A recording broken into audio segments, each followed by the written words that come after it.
Money. It is the fuel for political campaigns, and Mitt Romney is filling his war chest again tonight in our community. The GOP presidential candidate keeps his fundraising momentum going in Boca Raton, hoping it will blunt the political surge by his chief rival, Rick Perry.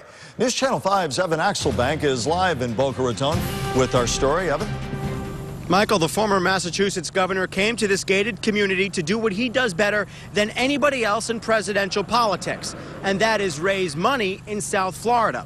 He's trying to turn this one into a game of tortoise and the hare.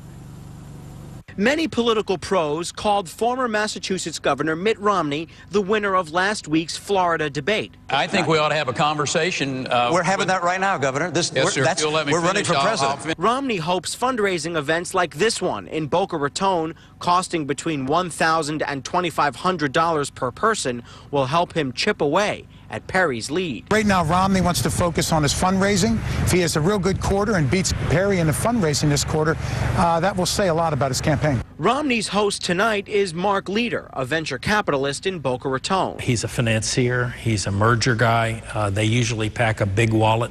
They have a lot of rich friends. I would expect them to raise a lot of money today in Boca. Florida has been a fundraising machine for Romney this year. At last report in June, he'd raised $1.5 million, more than President Obama and more than all other Republicans combined.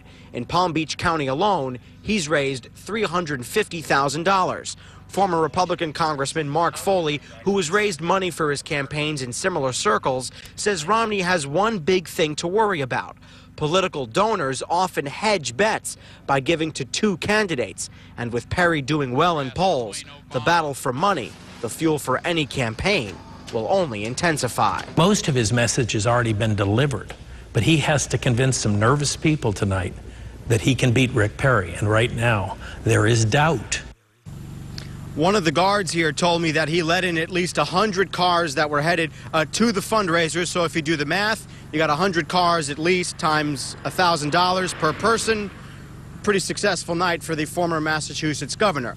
For Rick Perry, he's got his own fundraiser in West Palm Beach tomorrow, and then later on in the week in Orlando, all of the candidates will again gather for a debate and then a straw poll on Saturday, with the winner of those contests possibly seeing a new burst of momentum. We're in Boca Raton tonight. Evan Axelbank, WPTV News Channel 5.